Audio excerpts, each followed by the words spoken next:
I would like to welcome you to CMED's first Zoom meeting. And we are so delighted that so many of you have chosen to join us. Let me begin by thanking our co-sponsors, the UCLA International Institute, Lofgren School of Public Affairs, the Nazarian Center for Israel Studies, Berkel Center for International Relations, and the Department of Public Policy. As you all know, our speaker today is Steve Zipperstein, someone with a fascinating background practicing law for more than 35 years, including serving as a U.S. federal prosecutor and as the chief legal officer of two large companies, Verizon Wireless and BlackBerry. He is today a senior fellow at our Center for Middle East Development at UCLA.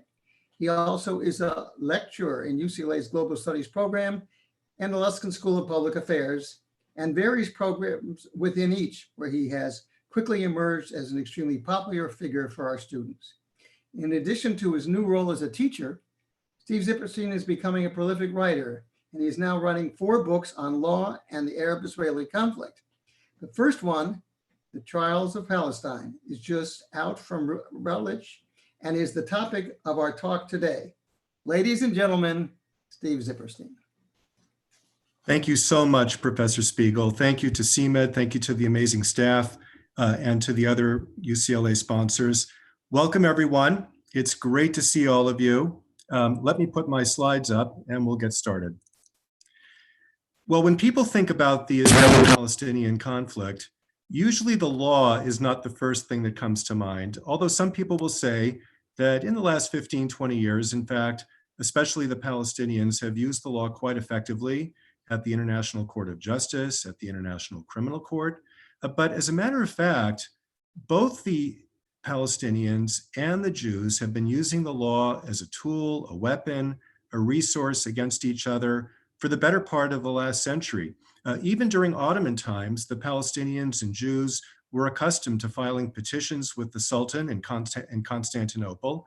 And after the British arrived at the end of World War I, the British joined the fray as well, using the law along with the Jews and the Arabs as a way to gain leverage against each other and as a way to influence international opinion, no more so than in 3 long forgotten trials. You see them on the left, 1929, 1930, 1936, and 37, in which the parties used outside lawyers, witnesses testified under oath and were cross-examined under oath, exhibits and documents were introduced into evidence, and these trials largely focused on 2 key issues in the conflict that remain controversial, that remain the subject of legal debate to this very day. The first, you see it there, the McMahon-Hussein-Balfour issue, whether or not the pledge that the British made to Hussein in 1915 was then later undermined by the Balfour Declaration. I'll talk about that in a moment. And then secondly, who owns the Western Wall, the Wailing Wall, the Burak, the Muslims or the Jews, and what are the rights and claims of the parties to the wall? Let me give you some background on those 2 issues. Here you see Sir Henry McMahon, the British High Commissioner or Ambassador to Egypt during World War I. Britain, of course, fighting against Germany and Turkey, and the government in London authorized McMahon to engage in a series of correspondence with the Sharif Hussein, the leader of the Hijazi Arabs, modern-day Saudi Arabia, a province of the Ottoman Empire. And essentially, the back and forth between McMahon and Hussein was McMahon trying to convince Hussein to rise up against the Turks, to join forces with the British in the war, and Hussein, in return, demanded independence for the Arabs after the war. And so there were a variety of letters exchanged between them in 1915 and 1916. The key letter, the most important one you see here, a letter from McMahon to Hussein, October 24, 1915, in which McMahon confirms that the government in London has authorized him to pledge to the Arabs that they will be independent after the war, but with 2 big exceptions. The first exception is that the pledge only covers those geographic areas where Britain is free to act without detriment to the interests of its ally, France. And then secondly, you see the language that has become so much contested here at the bottom. The letter from McMahon said that portions of Syria lying to the west of the districts of Damascus, Homs, Hama, and Aleppo, this north-south line that I'm showing you here along the Hijazi Railway, that portions of Syria lying to the west of that line cannot be said to be purely Arab and are therefore excluded from the pledge. And for the last 105 years, Jewish lawyers, Palestinian Arab lawyers, British lawyers have argued about what that language meant. Did lying to the west of that line mean just Lebanon? Did it mean the Vilayet of Beirut, which would include the upper half of modern day Israel, as well as the Sanjak of Jerusalem? Did the word district, which was not a recognized term in Ottoman administrative law, did that mean something else? For example, the Vilayet of Syria? That has been argued about for the last 105 years and was an issue in 2 of the 3 trials that we're going to talk about today. 2 years and 1 month after McMahon sent that letter to Hussein, the British government issued the Balfour Declaration, a letter that you see here from the Foreign Secretary, Lord Balfour, to a leading Jew in Britain, Lord Rothschild. The famous 67 words appear here in quotes. The British government viewing with favor the establishment in Palestine of a national home for the Jewish people, and saying that it's clearly understood that nothing will be done which may prejudice the civil and religious rights of the existing non-Jewish communities in Palestine. And just like the letter from McMahon to Hussein, this letter from Balfour to Rothschild has also been argued about in the 3 trials that we're going to talk about, as well as in other legal forums for the last 103 years. What does in Palestine mean? Part or all of Palestine? What does national home mean? A cultural center, a state? And so we'll talk about that as well. So 2 years after the Balfour Declaration, the Treaty of Versailles is signed, and the beginning of the Treaty of Versailles contains the Covenant of the League of Nations. And these 2 provisions of the covenant, Articles 20 and 22, were also hotly debated in 2 of these 3 trials. The position of the Palestinian Arabs was that Article 20, which abrogates all inconsistent obligations, automatically invalidated the Balfour Declaration. Why? Because Article 22 says that independence will be granted to certain communities formerly belonging to the British Empire, not the Jewish people at large, as the Balfour Declaration had promised, but the Palestinian Arab population who formerly belonged to the Ottoman Empire. And this language was the subject of testimony and legal argument in 2 of the 3 trials. Well, during the time that the Covenant of the League of Nations and the Treaty of Versailles were being formulated, here you see Prince Faisal, one of the sons of the Sharif Hussein. His other son was Abdullah, who went on to become the first king of Jordan, the grandfather of the current king. And here you see Faisal and Weizmann, January 3rd, 1919, and they sign an agreement.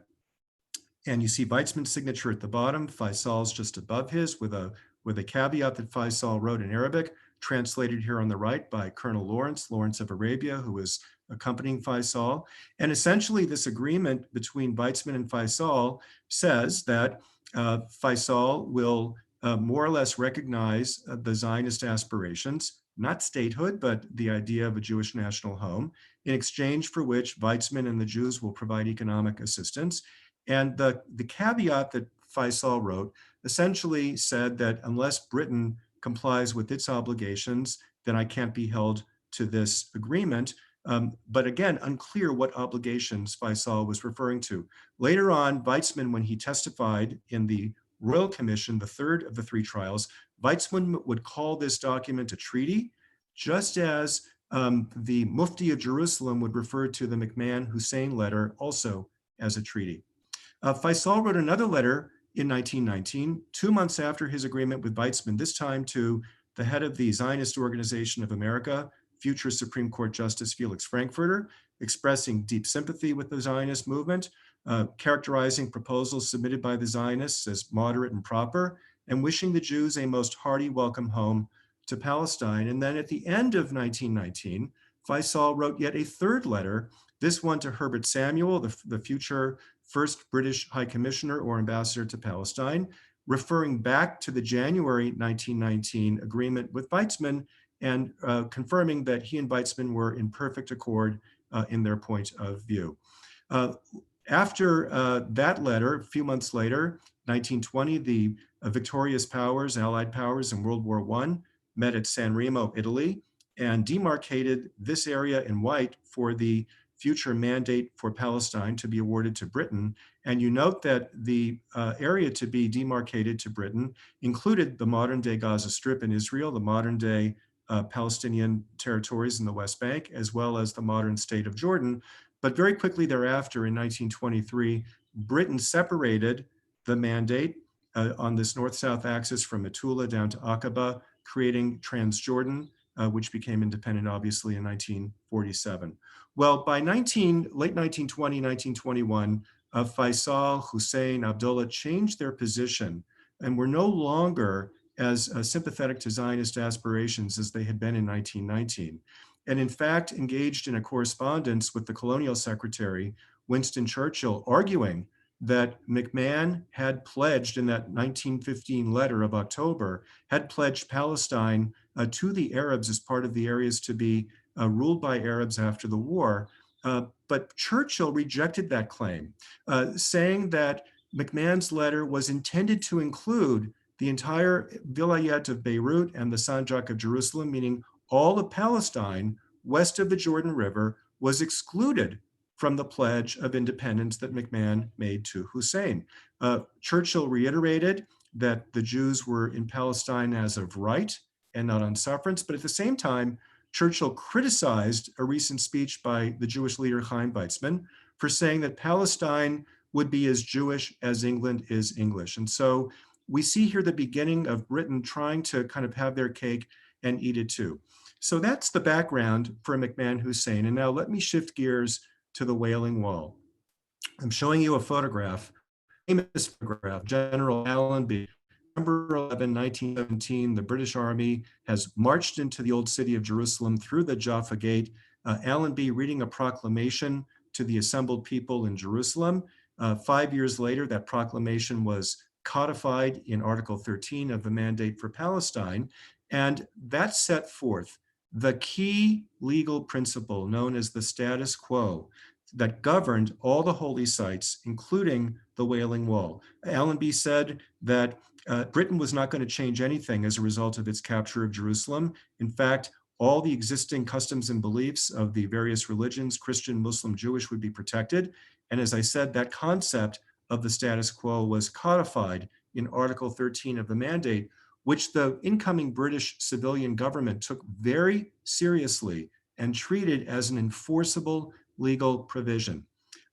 This is a photograph from the cover of my book, taken in the 1920s. You see the Orthodox Jews looking at the Wailing Wall, the western wall of the ancient Jewish temples. This is the holiest spot for Jews, the place where the divine spirit, the Shekhinah, is said to reside. Also, Muslims claim the wall is holy. They refer to it as the Burak, named after Muhammad's horse that Muhammad rode on his celestial journey from Mecca, tethering the horse at some point along the wall. These structures here, which existed for centuries after the Muslim conquest in 638, all the way through Turkish times, all the way until 1967. These were places where Muslim pilgrims would stay, visiting the Al-Aqsa Mosque off to the right, the Dome of the Rock there on the left. This was known as the Mughrabi or Moroccan Quarter. Here I'm showing you what it looks like today, obviously very different after the Six-Day War. Israel captured the old city, and here you see they changed the facts on the ground and bulldozed away the Mughrabi Quarter. But taking you back to the 1920s, this aerial photo shows you just how narrow the pavement area was in front of the wall. You see the Mughrabi Quarter on the left. The Mufti Haj Amin al-Husseini lived there. Here's another view, again in the lower left. You see the very small area where the pavement and the wall is as compared to the larger Mughrabi Quarter that existed at the time. Now let me show you this photograph from 1865. During Turkish times, during the Ottoman Empire, Jews were allowed to come to the wall to pray. You see them holding prayer books. No Torah, no chairs, no benches, no screen. The men and women are here together. I want to just call your attention to the dirt area here. I'll come back to that in a minute. This photograph was submitted into evidence in one of the trials when the Jews were arguing that in fact they were allowed to bring chairs from time to time to the wall. And this is a photograph taken on Yom Kippur when the Jews would flock to the wall on the holiest day in the Jewish calendar. During the 1920s, there were occasional spats at the wall, disagreements, both sides accusing the other of violating the status quo. Remember, it's an enforceable legal principle. The British police would enforce it, making sure that the Jews were not able to do anything more than they could do at the wall under Turkish rule, nor would the Muslims be able to prevent the Jews from doing that which they could do under Turkish rule. But in 1928, an Orthodox rabbi visiting from Poland tried to put a screen, a mechitza in Hebrew, to divide the women from the men. The Muslims complained about it to the deputy district commissioner in charge of Jerusalem, this fellow here, Edward Keith Roach. And Keith Roach ordered the British police to forcibly remove the screen because its presence violated the status quo. The Muslim Arabs were always deeply concerned that if the Jews brought a screen, if they brought chairs, if they brought any other accoutrements of ownership to the wall, that would be the first step to the Jews trying to lay claim to the Temple Mount, the Haram al-Sharif, and rebuild the ancient temple. This is Sir Harry Luke, the #2 official in the British administration in Palestine, who wrote in his diary on the day of Yom Kippur, September 24, 1928, about the incident involving the screen, which was removed by the British police. And here, very interestingly, we see in a different color ink, indicating that perhaps Luke came back later and added this sentence to his diary, in which he says, K.R. Keith Roach told me that, quote, nothing more would be heard of it, meaning the incident with the screen. And folks, nothing could have been further from the truth, because there was a huge worldwide outcry about the screen incident. Both the Jews and the Muslims filed complaints, petitions with the Permanent Mandates Commission of the League of Nations, and the British government felt compelled a couple of months later to issue a white paper reiterating its commitment to enforcing the status quo and defending the actions of the British police and the British administration in Jerusalem for removing the screen. But the British government still had some doubts about its legal position. And so in early 1929, it asked its two top lawyers, the Attorney General and the Solicitor General, to render a legal opinion to the British government about what could and could not be done at the wall. And this is the actual opinion here. I'll just highlight some of the key points for you. The two lawyers, the AG, the Attorney General, and the Solicitor General, found that the wall was not purely a Muslim sacred shrine, but that when the Jews brought the screen to the wall, they encroached on the rights of the legal owners, namely the Muslims, and therefore the British government had the responsibility under the mandate to remove the screen and maintain the status quo, but that the Jews were entitled to conduct their worship without any greater disturbance than occurred in Turkish times. And here at the bottom, you see the signature of the Attorney General, Thomas Inskip, and then below his signature, the signature of the Solicitor General, F.B. Frank Boyd Merriman.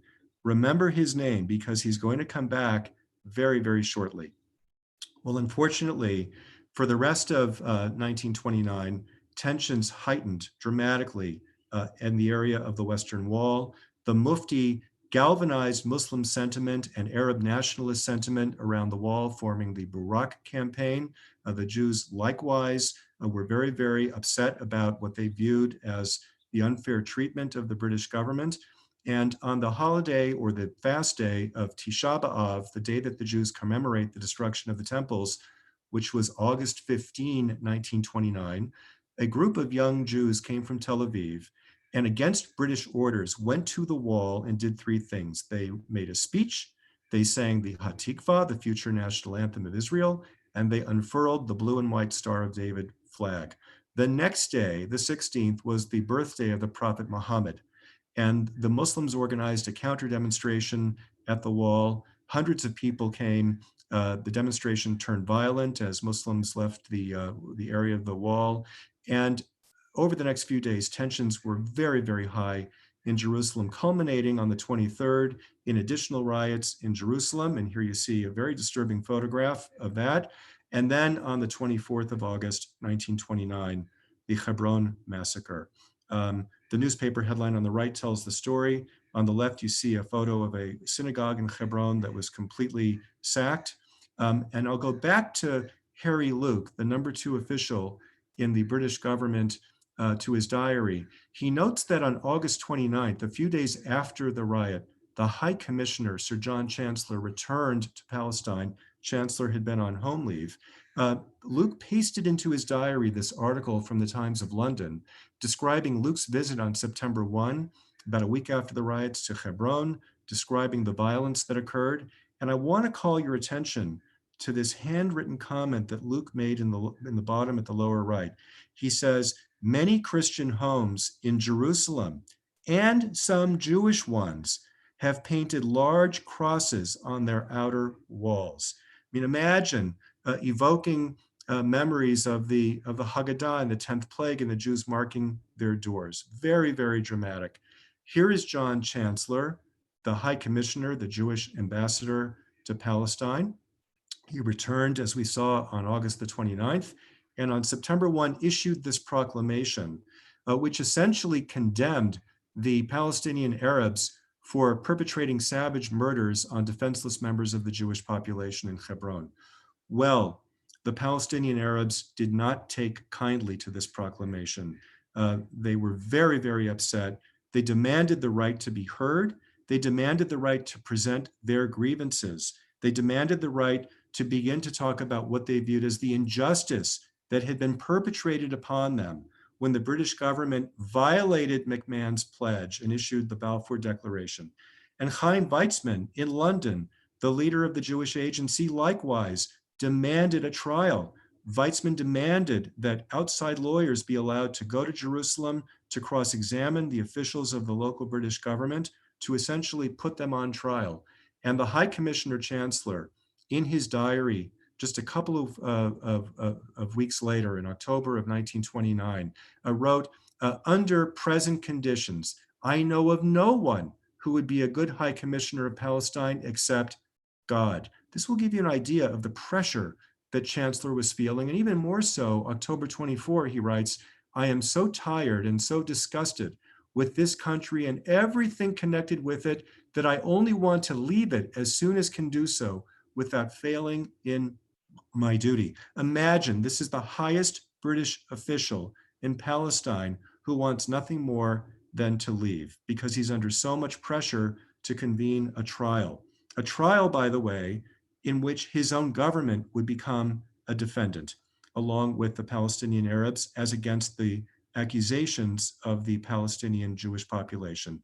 And so our first trial takes place under the leadership of Walter Shaw, an obscure colonial judge who was sent to Palestine along with these three other members of the commission representing each of the three main British political parties in the parliament, and this fellow, Thomas Lloyd, who acted as the secretary for the commission.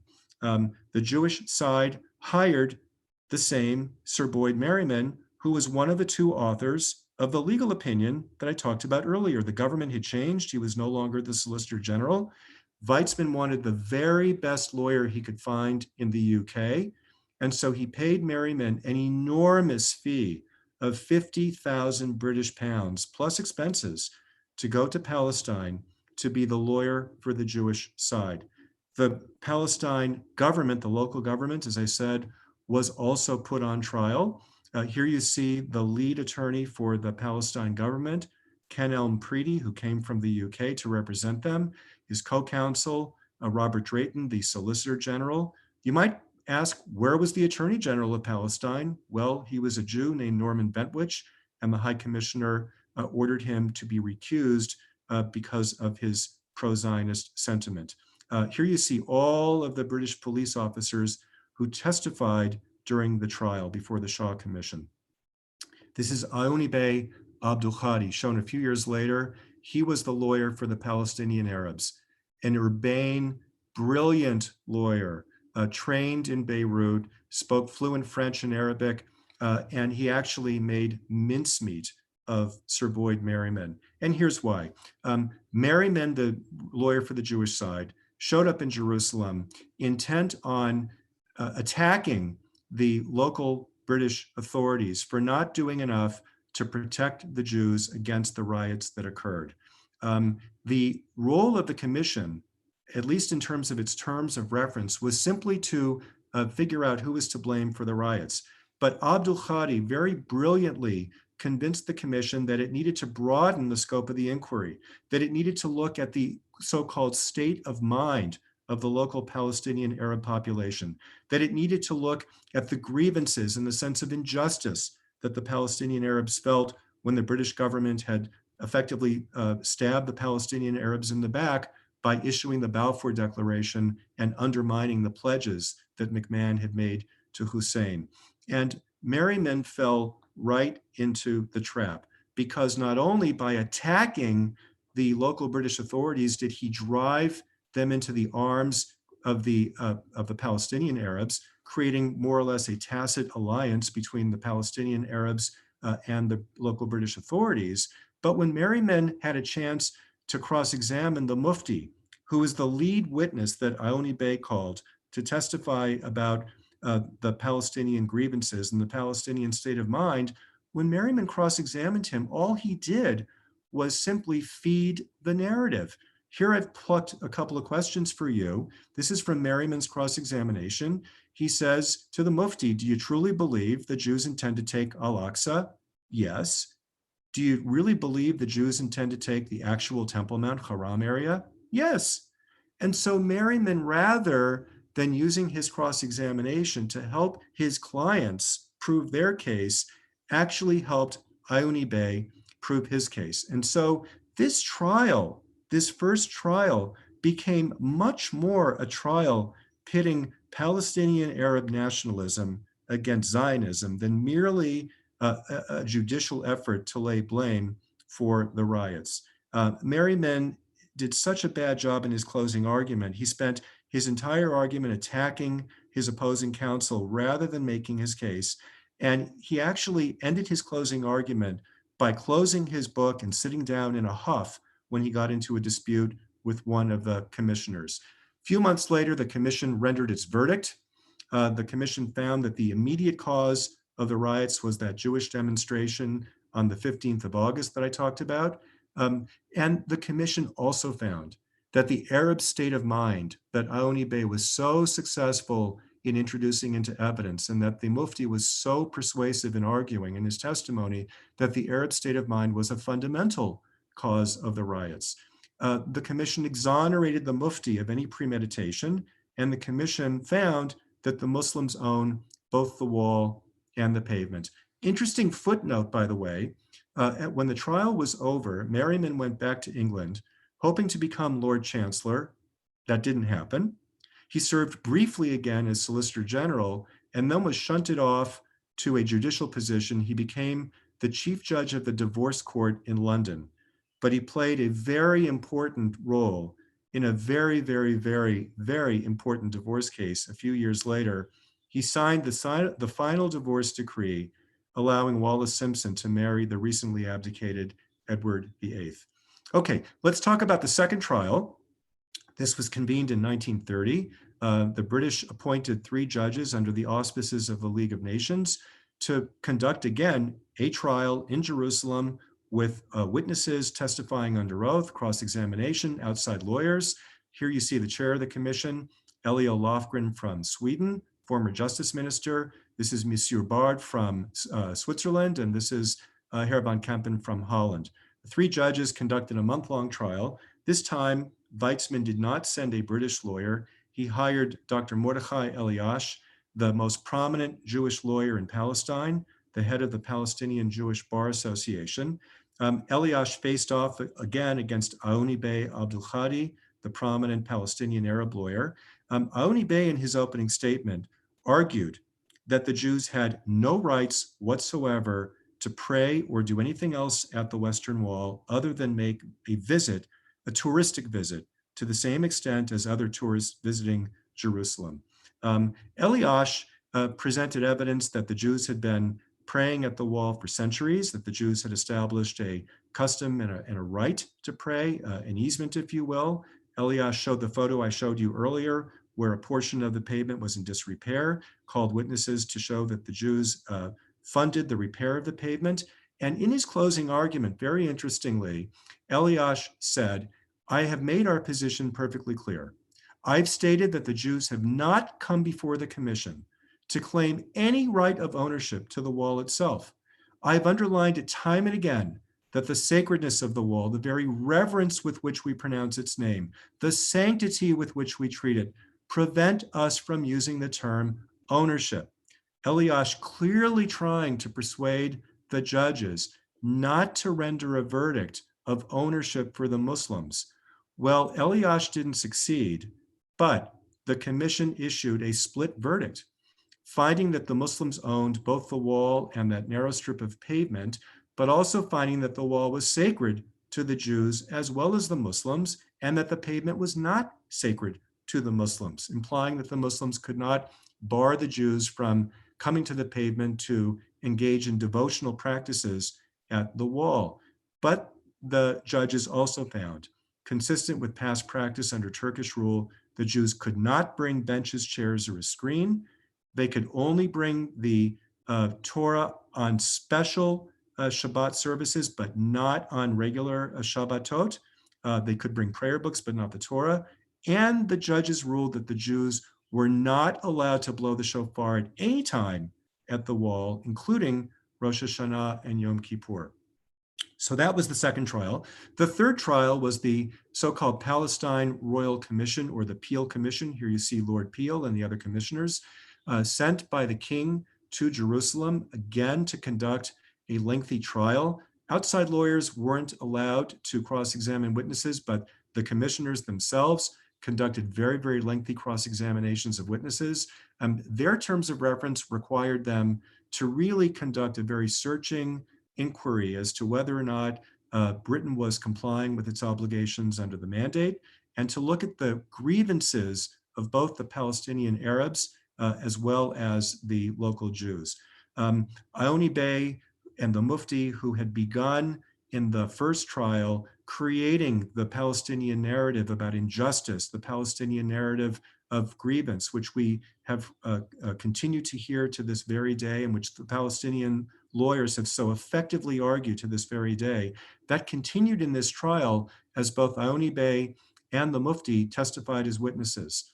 But most of the testimony, more than half the testimony the commission heard, was taken secretly.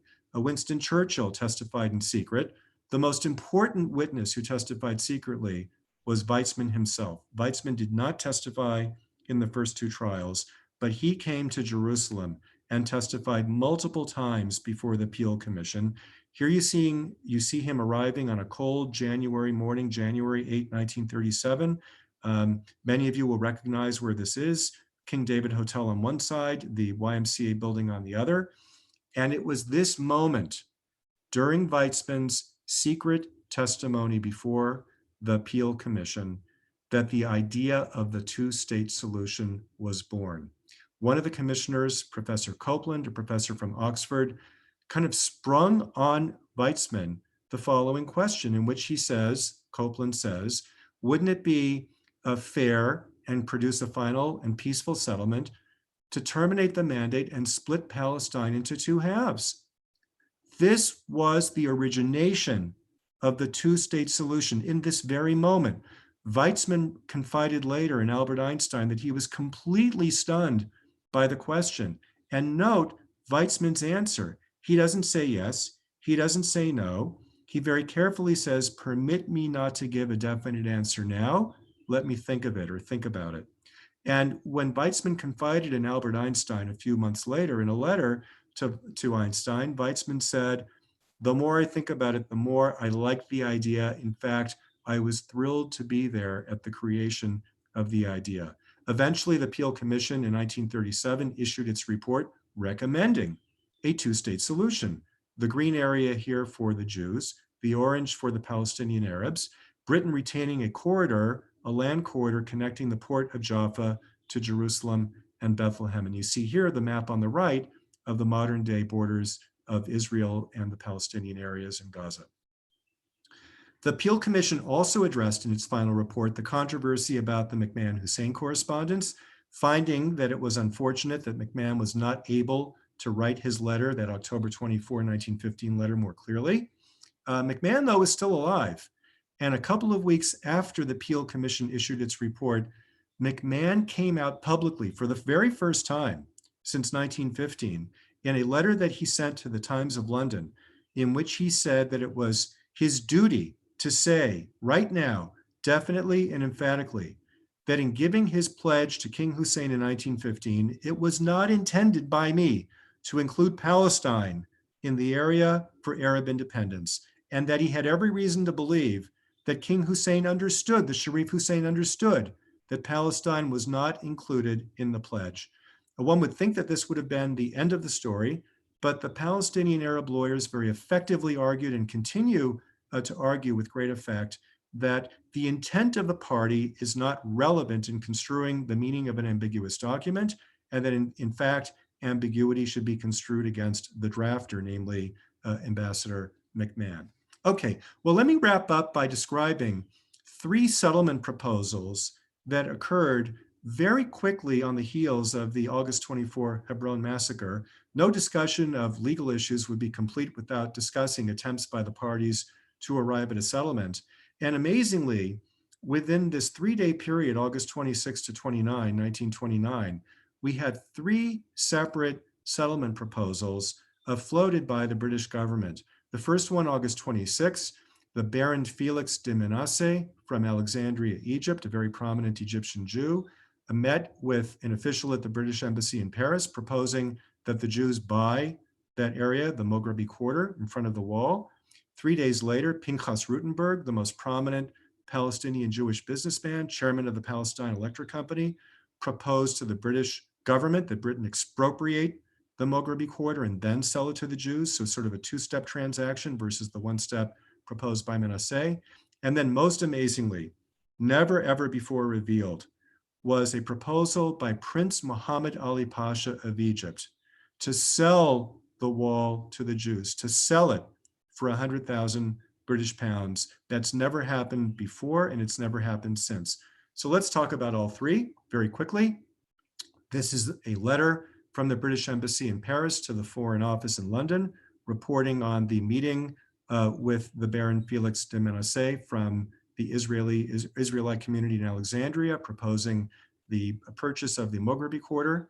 This is an actual plan that Pinchas Rutenberg presented to Lord Reading, Rufus Isaacs, a very, very prominent British Jew, for the expropriation of the Mograbi Quarter. And Lord Reading endorsed the proposal and sent a cover letter to the Prime Minister the next day on August 30th, endorsing the expropriation proposal. And now let me come to Prince Muhammad Ali Pasha. In 1929, Muhammad Ali Pasha felt that he was going to become the King of Egypt. He was the uncle of the future King Farouk and ended up becoming the chief regent to the future King Farouk. Ali Pasha, described as a very urbane, very sophisticated person, had built the Manial Palace on Rhoda Island in the Nile River in Cairo.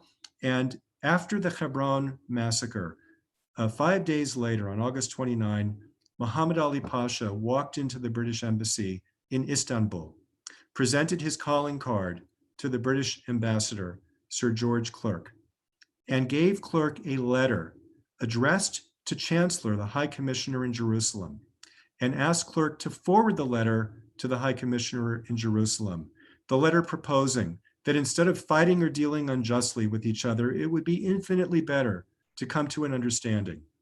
And what would be that understanding? Let the Jews buy the wall for 100,000 pounds, and I feel sure that this would settle the difference.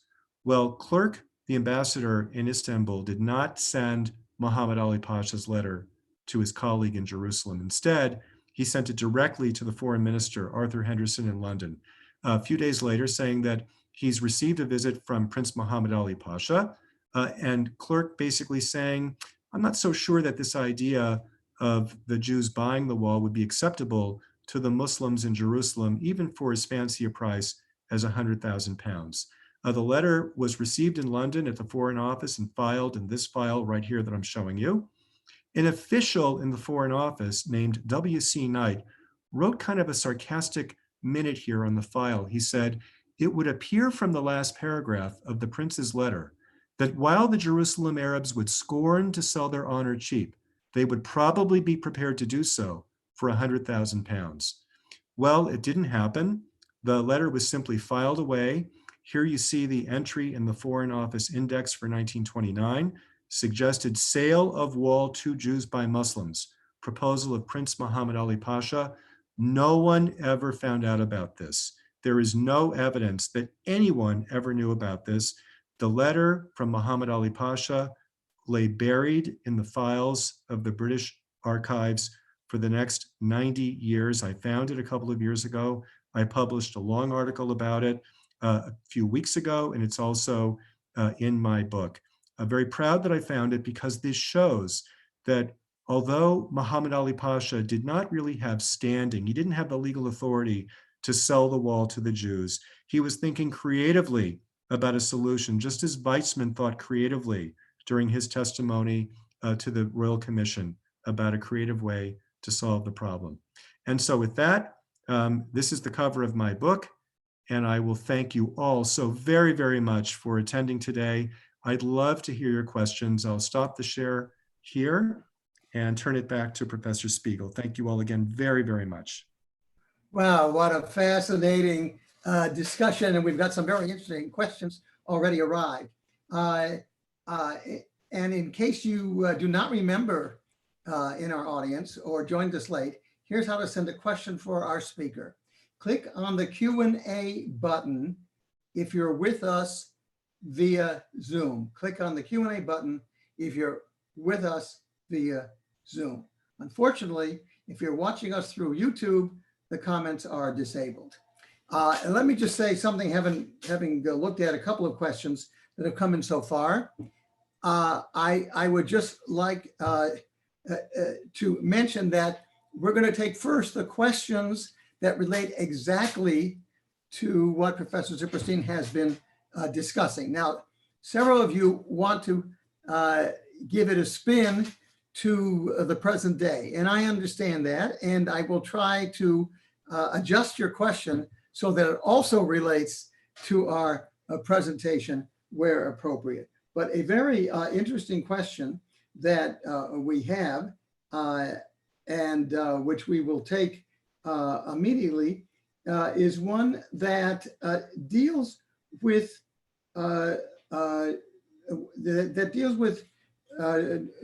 Jerusalem itself, and particularly with the wall. So let me read it. It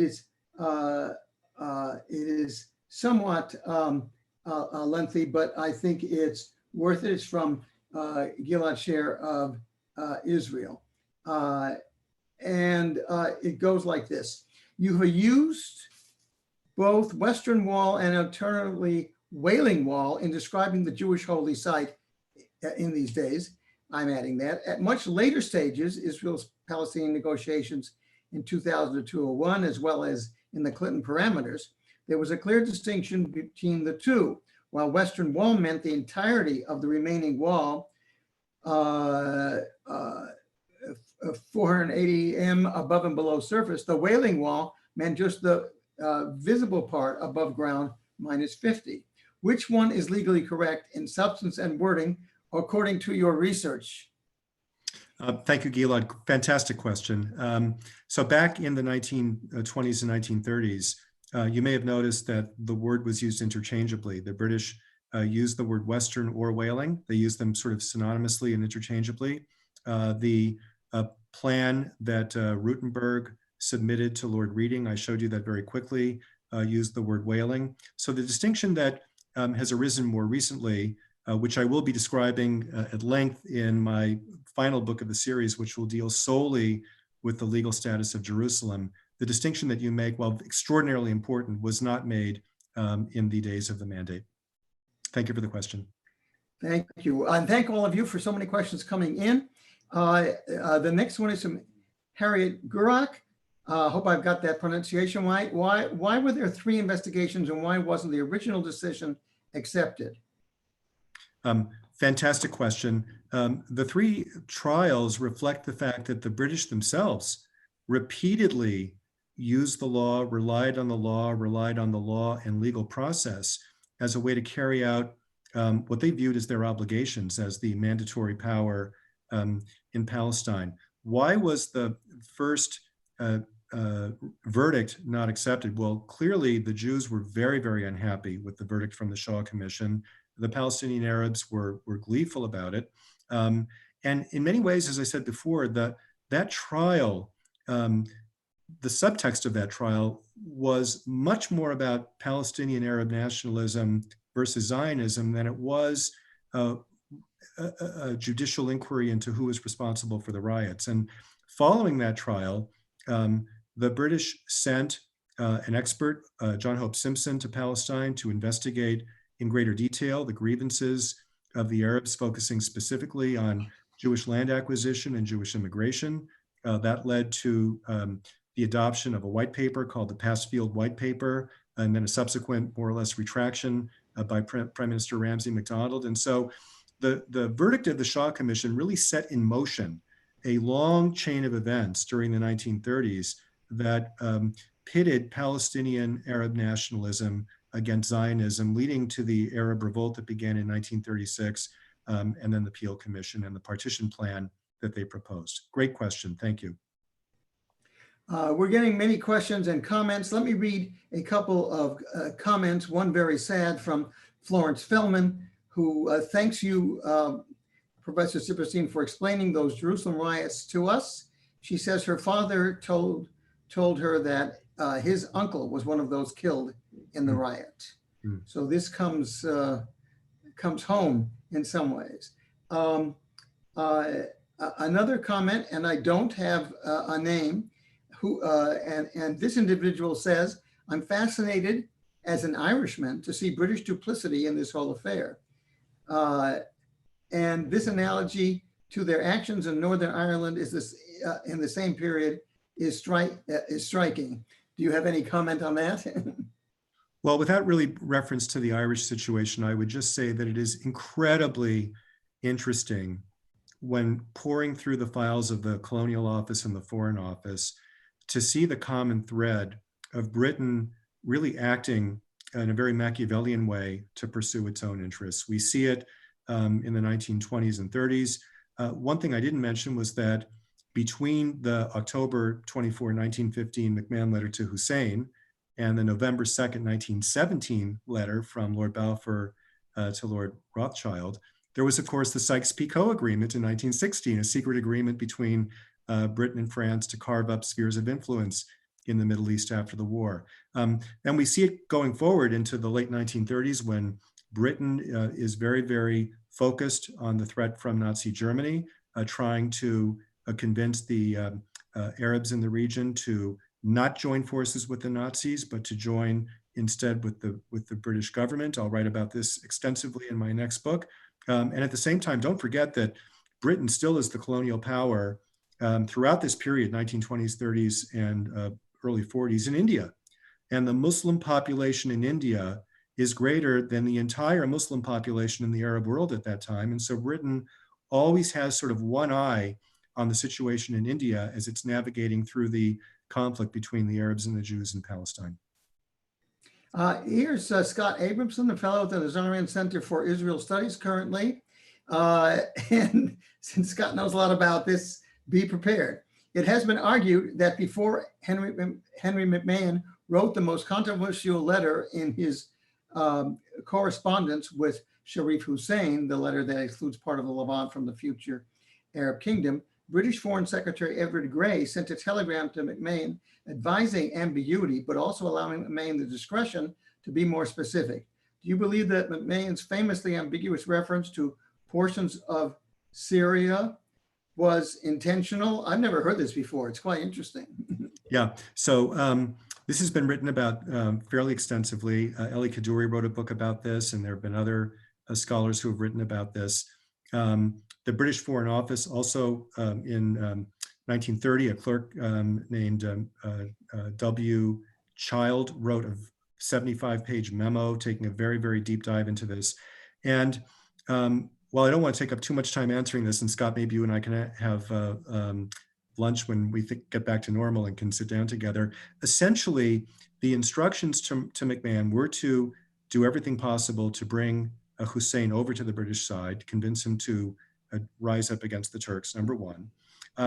And number two, and this is what Kadoorie argues, that what McMahon was supposed to have said is that when you do get your independence, those four towns, Aleppo, Homs, Hama, and Damascus, will be a part of the future Arab state.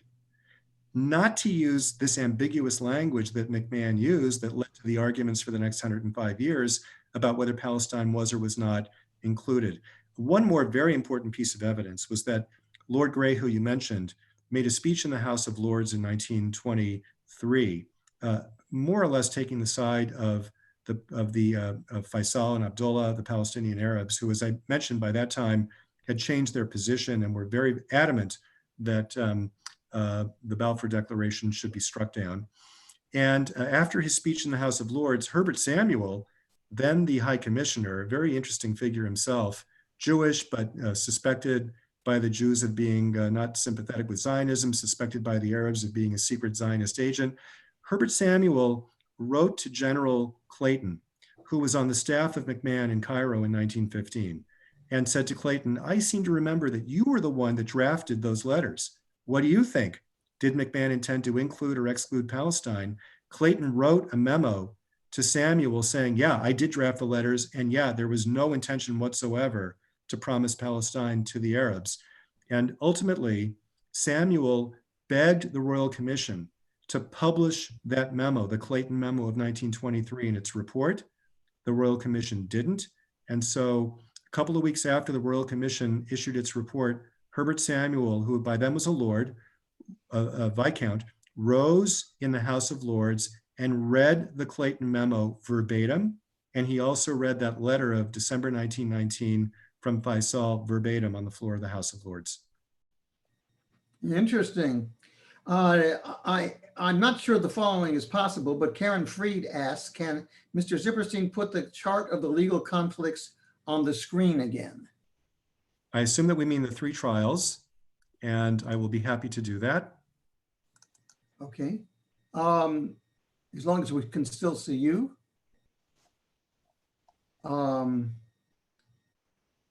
Sorry, I'm just coming back to it. It's at the beginning, more or less. I'll get there momentarily.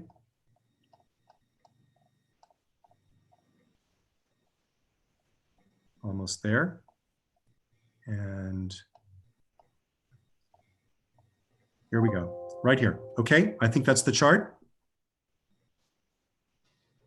Yes, we can't keep it up too long because we need to see you, Okay. but we hope this works. Meanwhile, let me read a note from Dr. Muhammad Dulal Maya from Oman. And he says he would like to thank you, Steve Zipperstein, for his wonderful presentation. I have another note from Zain Kosis, who says, I am a Jordanian Canadian, and since Palestinians form almost half of my community, I am interested in learning the history. The Balfour Declaration states, nothing shall be done which may cause prejudice, to the civil and religious rights of existing non-Jewish communities in Palestine. This is absolutely being violated by the Zionists till this day. How do we address the issue of reimbursing stolen land and property of the Palestinians in order to correct the wrongs of the past and move towards reconciliation? I know it's a tough question, but what would life be without tough questions? Yeah, no, I think it's a very fair question. It's an excellent question. I appreciate it very much.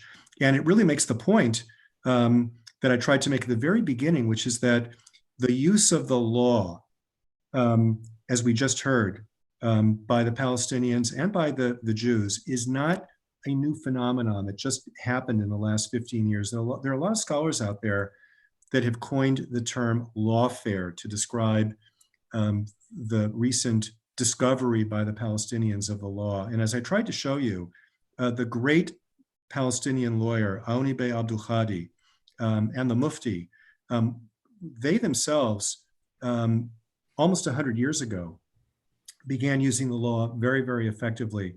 And to really come to the question about Balfour, yes, the British government for years and years took the position that the Balfour Declaration imposed a so-called double duty on the government to facilitate the creation of the Jewish national home while not doing anything to prejudice the rights of the existing population. The language of the mandate also, Article 6 contains a similar language about not prejudicing the rights and position. The word position was litigated at length in the three trials, especially the third trial, the Royal Commission. The Mufti and Aouni Bey arguing that the word position should mean political position.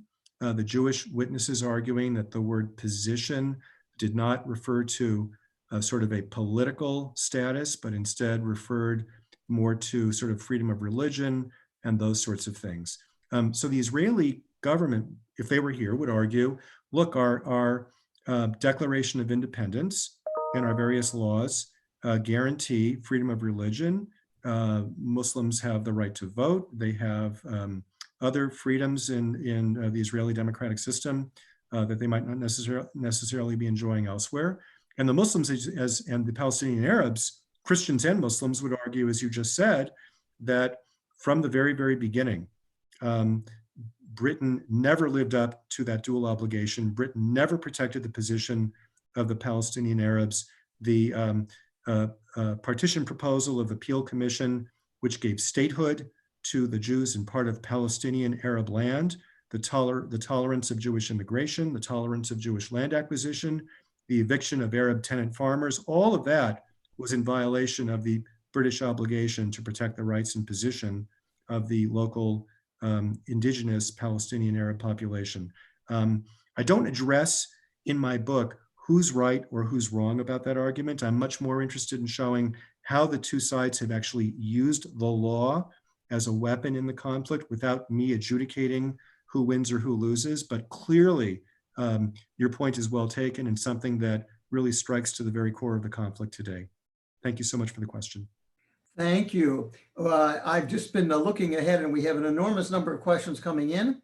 I am favoring to some extent those that deal directly with the presentation today, but since Professor Zipperstein ended slightly early, very unusual for people to do that, for professors to do that, we do have some extra time. So I hope to pick up those that try to infer something for the current situation at the end, but I am favoring right now. And we have now a question that is from Alan Makovsky, a friend of both of ours. Forgot to, oh, I'm sorry, I'm reading the wrong thing. Alan Makovsky, of course, is in Washington, D.C. and well known to many there. Did the Palestinians who testified in the 20s and 30s seem to acknowledge that a Jewish temple had once existed on the Temple Mount, or did they deny it, as Arafat famously did at Camp David in 2000? Yeah. There wasn't a single Palestinian witness who conceded either the existence of the Jewish temples or even the centuries-long practice of the Jews coming to the wall to pray or to mourn the destruction of the temples. The Palestinian witnesses uniformly, both in the Shaw Commission trial, as well as in the Lofgren Commission, the second trial, were very consistent in their position, and as well, equally consistent that following the Muslim conquest in 638, shortly after that, the Muslim authorities had dedicated the wall, the Haram, the Temple Mount, as well as the Mughrabi quarter, had dedicated all that as Waqf property, Muslim charitable property. And so from their perspective as testifying witnesses, the situation amounted to attempted Jewish encroachment on Waqf property, which to them was an intolerable state of affairs. Thank you. Thank you, Alan. And now it's my honor to have a question from Charles Young, who was, of course, for many years, the chancellor at UCLA. Did the comment by Weizmann in his correspondence with Einstein ever get broader circulation and consideration? Chancellor, thank you so much for the question, and wonderful to have you joining with us today. You were a student when he Yes. was chancellor. Yes, I was. I was a student when you were chancellor. It's wonderful to have you today.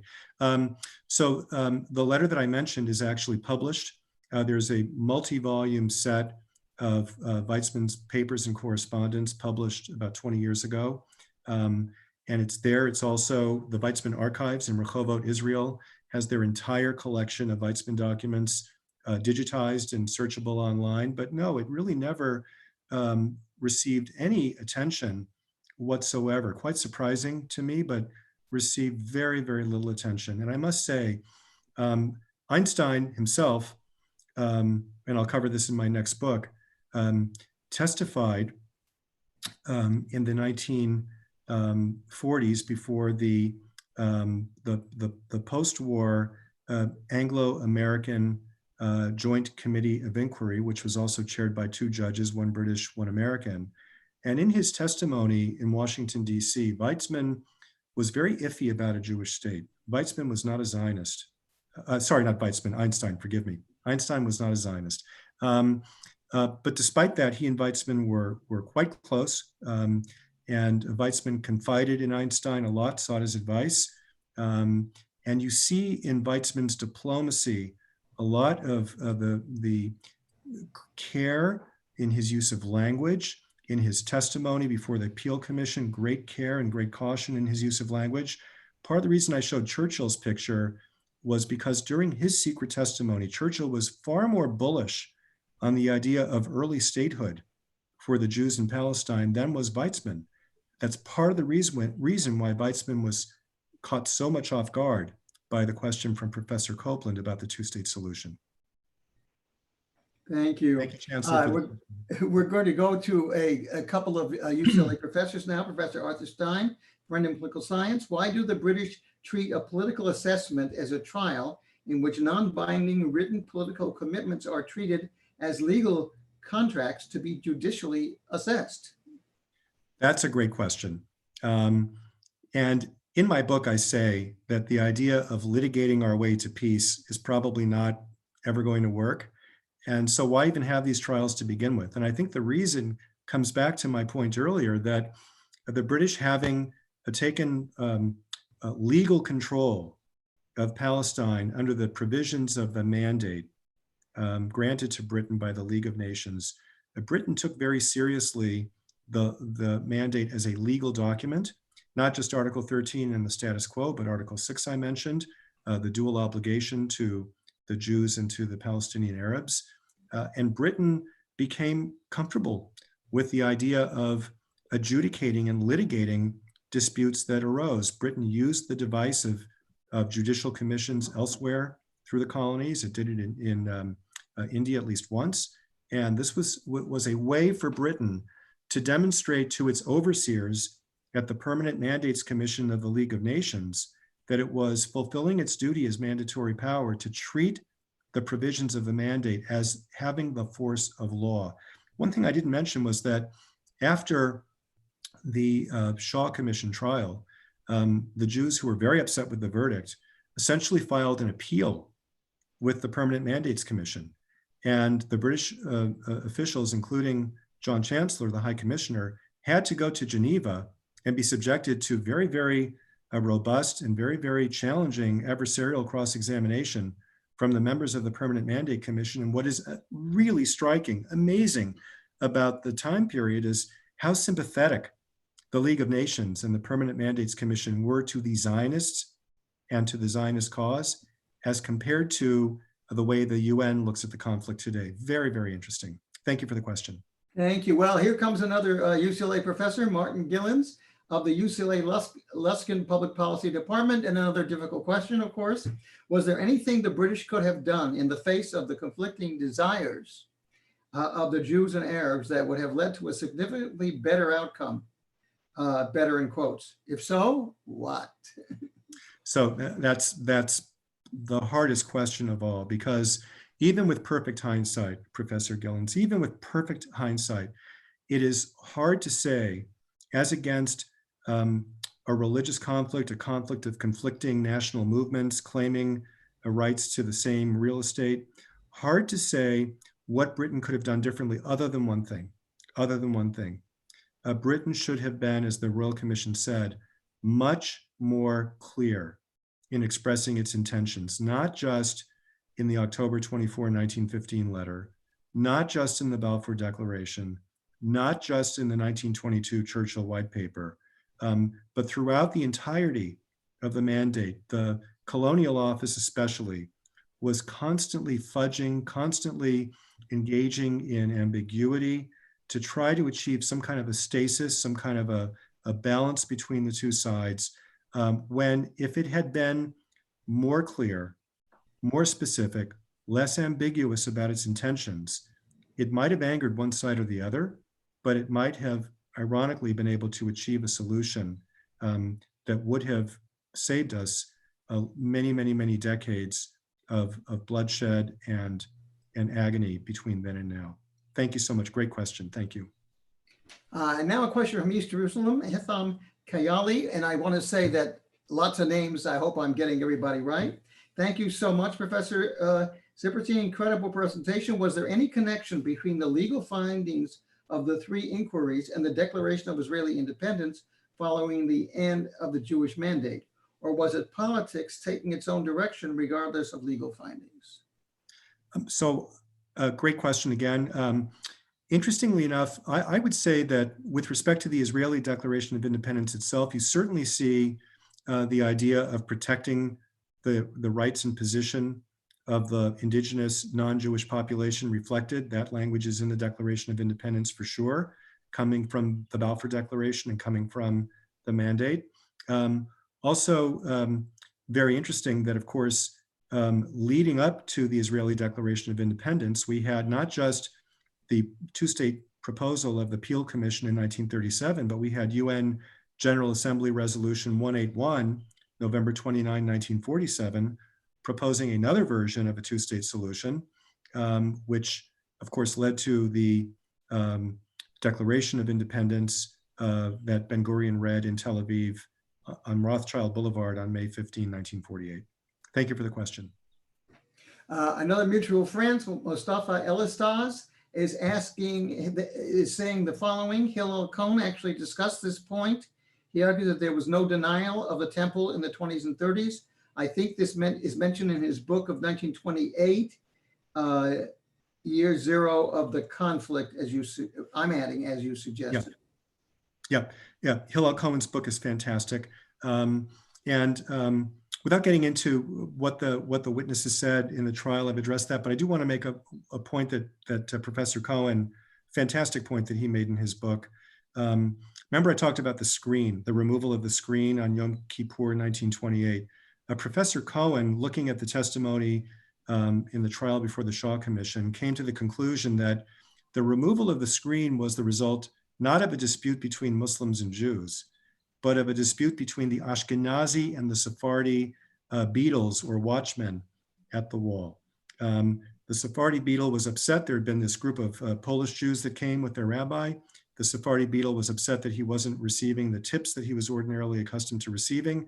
And he sort of squealed on the Ashkenazim who had plans to bring the screen. The Sephardi beadle tipped off the Muslims. I don't put as much stock in that argument as Professor Cohen does, with all respect.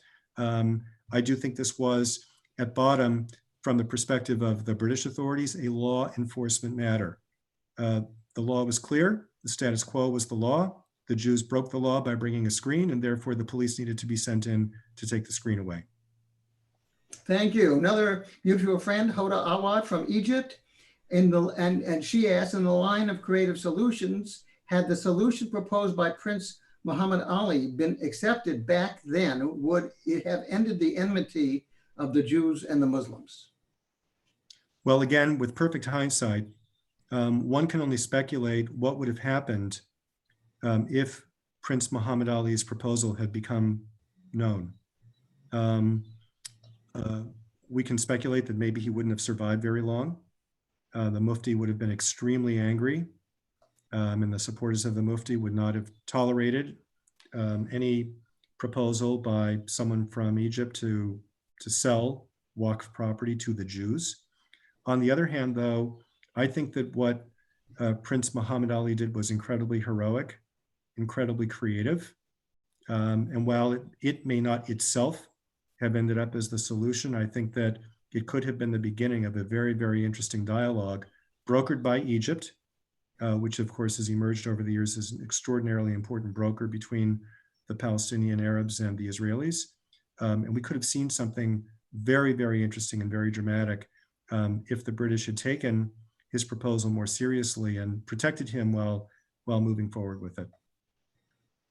Thank you. For the question. Thank you. Thank you.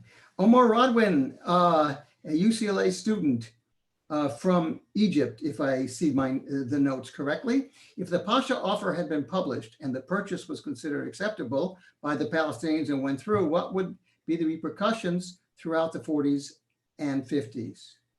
Well, if the Mufti had endorsed it, which I don't think in a million years he would have done, but it would have been all up to the Mufti. If the Mufti had endorsed the idea, things could have turned out very, very differently for the two peoples. But hard to imagine the Mufti ever going along with that proposal. Very difficult to imagine. All right, and we have a question from Sam Billamoria, an alumnus from UCLA, I gather. Can we blame the UK for problems between Palestine and Israel? They did the same thing in India, Pakistan.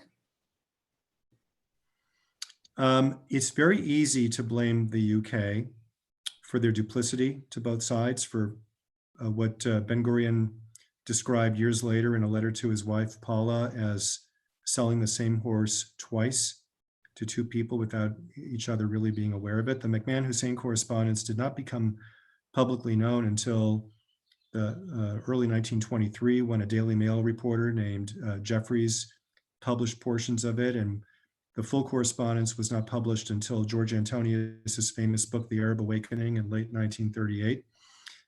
So very easy to blame the British for duplicity, for cynicism, for manipulation. But again, as I said earlier, from the British perspective, they did during World War I that which they needed to do to emerge victorious. They needed the Turks to rise up. They needed the local Arabs to rise up against the Turks. In 1915 and 1917, they needed Jewish financial support, leading to the decision in the cabinet to authorize the issuance of the Balfour Declaration. In 1938 and 39, again, the British, facing Nazi aggression, needed to protect its flank in the Middle East and issued the white paper to appease Arab sentiment. And so from the British perspective, Britain pursued a policy of realpolitik, protecting its own interests above all else. And by the way, I mentioned Churchill's secret testimony to the Royal Commission. Churchill, while very, very bullish on Zionism, makes very clear that it's not because he's a lover of the Jewish people or because he loves the Zionist project. It's because he believes that it is in Britain's own interest to support statehood for the Jewish people in Palestine. That's the only reason, not because he's sentimental or anything else. Okay, we have a question from Rima Musa. She's a student at UC Santa Barbara and president of the UC SB chapter of the Olive Tree Initiative. And the question, and she's currently located in Santa Barbara. She says, thank you for this lecture, Professor Ciprestino. I'm wondering if you think there is a potential for more creative solutions to the conflict to emerge at the moment that could potentially bring the conflict to an end, or if the conditions of the conflict at the time were uniquely suited to spur such creative solutions that you've mentioned from Weizmann and Pasha. Great question. And I'm optimistic. I think that there is always room for creative solutions, for great solutions. Lots of people have talked about the Arab Peace Initiative. There's some elements of the, and I'm not endorsing this, by the way, but there's some elements of the Trump proposal, the economic side in particular, that are interesting. Clearly, the proposals that Prime Minister Olmert made to Abu Mazen, very, very interesting. So there's a lot of really good ideas out there, and there is no shortage of great ideas that we can develop if we really put our minds to it and we become creative. There is a lot that we can do, and there's no limit to the amount of our creativity. And I want to thank you for the question, because that's what inspired me to embark on this project of writing these books. And I'm really, really grateful to you for bringing that concept forward. Thank you. Thank you. This question from Peter Breyer. The Arab states and Palestinians finally resorted to war to solve their dispute with the Zionists. Did they thereby forfeit their legal rights to their ownership of the land? So I'm going to address this in my next book. There is a professor of law named Eugene Kantorovich who published an article a few years back in the Arizona State Law Review, in which Professor Kantorovich discusses a concept called, in international law, called uti possidetis juris, which fundamentally states that the borders of post-colonial or post-mandatory entities are legally the borders that existed as of the end of colonial rule or the end of a mandate. And so Professor Kontorovich's point is that when the Palestinians rejected UN Resolution 181 in November of 1947, that effectively the British termination of the mandate a few months later in May of 1948 rendered the legal borders of the new state of Israel the same as the borders of the Palestine mandate, meaning that Israel legally owned not just what the UN allocated, but everything else that had been earmarked for the Palestinian Arabs and that the Palestinian Arabs walked away from, including the modern day, what we would call the West Bank and Gaza. Obviously, the Palestinian Arab lawyers and their supporters do not agree with Professor Kantorovich. I'm going to be writing about that in my next book. Okay, thank you very much. We have a question from our own Roy Reichart, a graduate student at UCLA, graduate student at UCLA, and he says it's a broad question. How do you think that this kind of historical research can bear, if at all, on the present situation? Roy, thank you so much for the question. I think the historical research is extraordinarily important, very, very relevant. I mean, for one thing, we've discovered that this tendency to use the law is not new. Lawfare is not a brand new concept in the last 20 years since the Palestinian Arabs challenged the legality of the wall of separation at the International Court of Justice. It's something that's been going on for a long time. And it's extremely helpful, I think, to understand the position of both the Jewish side and the Palestinian Arab side, to trace their arguments today to their origin 90 years ago and 100 years ago. It's extraordinarily important to have that context and that history as we think about, as our last questioner just asked, how we can construct and formulate creative ideas to move forward. I think it's extraordinarily, extraordinarily important to have the context. Thanks, Roy, for the question.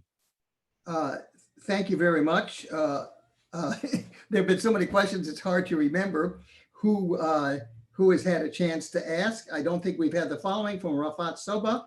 My name is Rafat Soba from Bethlehem, Palestine. I'm a senior economist at Al-Mosakabal NGO. What happened eventually with the Mughrabi Quarter? Any of the other two suggestions were adopted other than Pasha's one? Neither of the other suggestions from Felix de Menasseh or from Pinchas Rutenberg were adopted. The British took no action on expropriation. And in fact, Sir John Chancellor, the High Commissioner I mentioned in Palestine, at the Permanent Mandates Commission meeting in 1929, told the Permanent Mandates Commission, he just sort of volunteered this. He said, look, there have been some proposals, not referring to those two, but to others, to expropriate the area in front of the wall, the Mughrabi Quarter. And he said, the British government will not do that. We will not do that. We don't want to risk turning the Mughrabi Quarter into a flashpoint for violence. Just very, very interesting that those proposals, whether you think of them as creative or you think of them as destructive, were simply not acted on. I'm sorry, I forgot the first part of the question, Professor Spiegel, and I'd like to come back to that. Who asked the question? I've got about 50 questions here I'm struggling with. Okay. So I have to admit, was it Rafat Soba? Yeah. the question was, any of the other two suggestions were adopted other than Pasha's one? Yeah, so The other question was, what happened eventually with the Mughrabi quarter? Oh, yeah. Okay. Thank you. So as I showed you in that one photograph, the Israelis in the elation after the Six-Day War and the immediate aftermath, a couple of days later after capturing the old city of Jerusalem, bulldozed the Mughrabi quarter. And that was something they did in broad daylight. They didn't hide it from the world. There was a photographic exhibit at the Tower of David Museum in Jerusalem, a Jewish exhibit last year that showed the same photograph I showed you.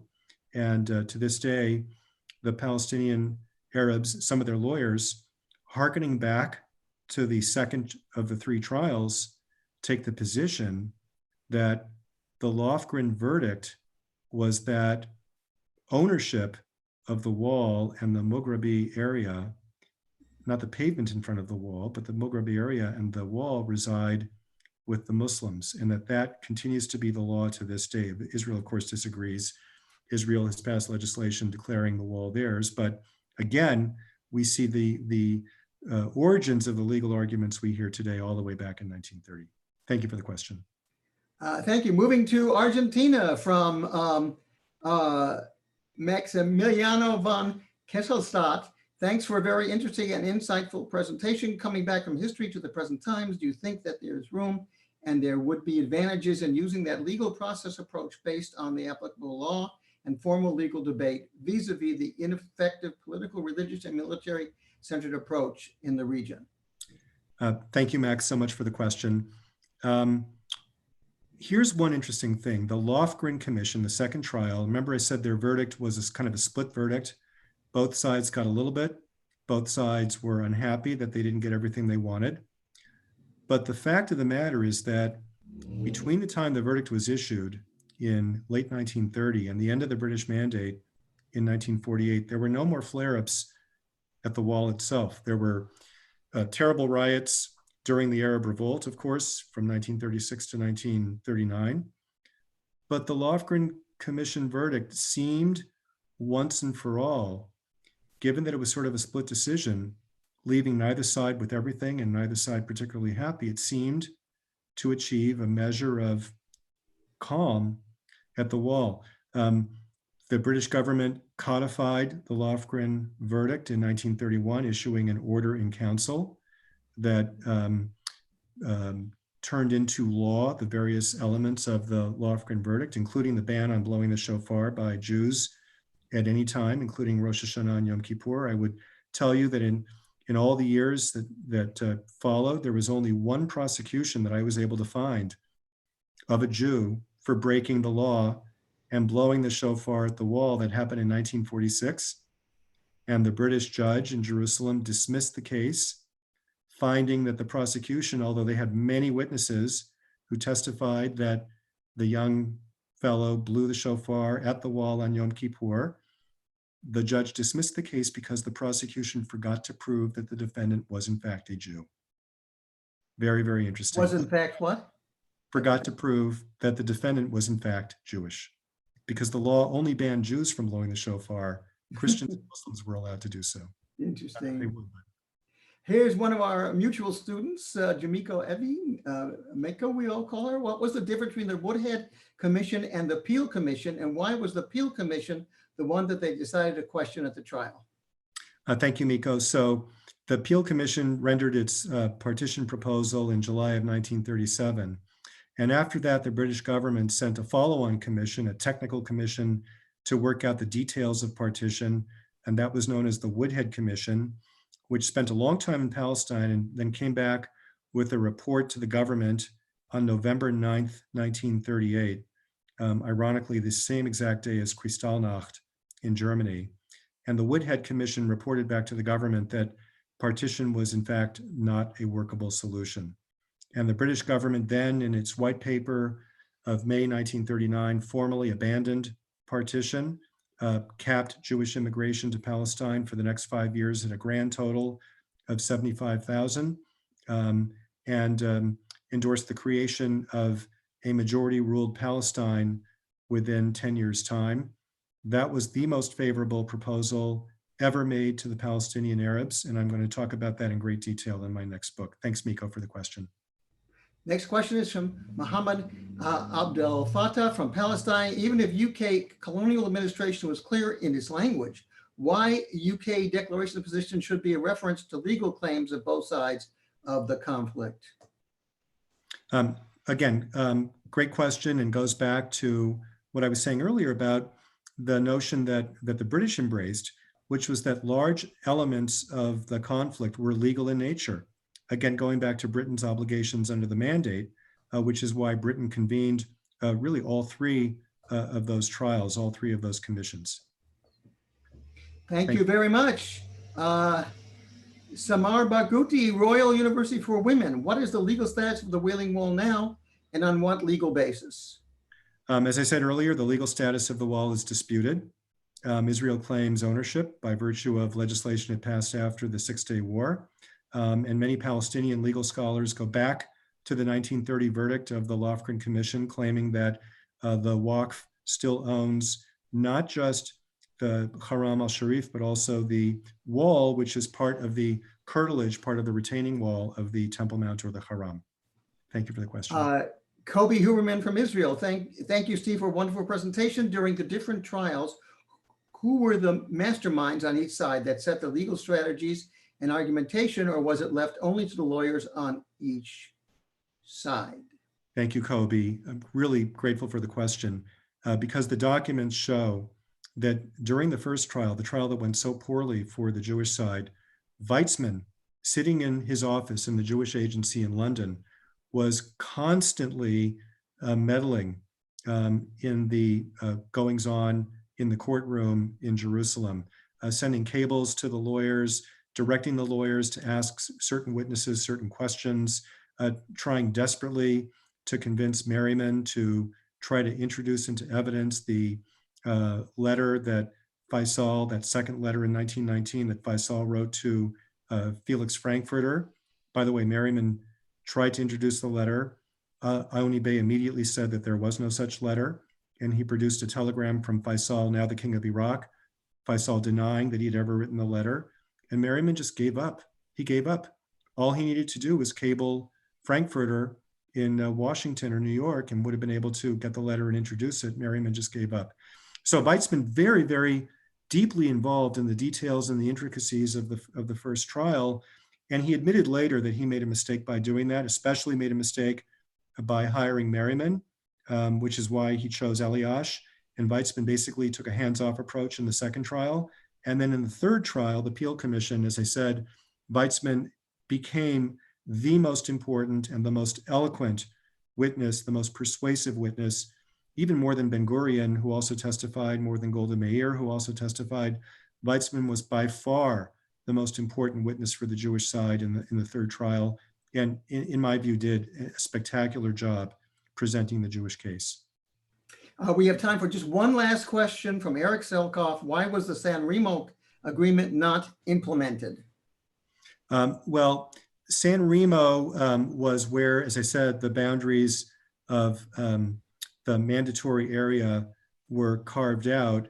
And in fact, San Remo was implemented because when the mandate, the original mandate, was confirmed by the League of Nations, those boundaries became the boundaries. San Remo contained language requiring that the Balfour Declaration be incorporated by reference, and Weizmann was able to get language in the preamble of the mandate talking about not just the establishment of a national home for the Jewish people, but the reconstitution of a national home for the Jewish people. Reconstitution, very important concept, because it implied that the Jews weren't just sort of taking over a place where they had never been before, but that they had an historical connection, an historically based right to reconstitute their homeland there. And so San Remo really led to, in many ways, the many of the important provisions of the mandate, which did take on the force of international law.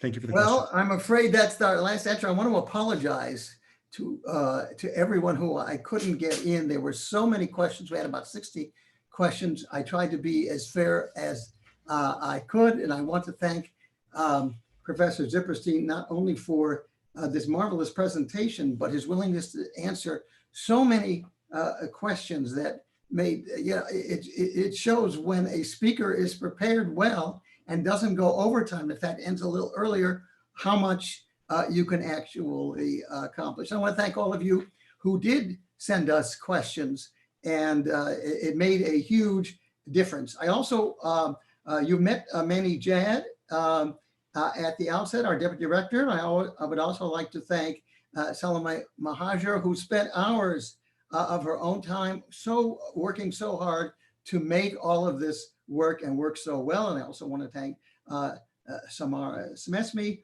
for all of her efforts as well as part of our staff. CMED will have more programs in the future, and our office will be in touch soon to inform you. Until then, our very best, and hope everyone takes care so they are not harmed by the coronavirus. Bye-bye for now.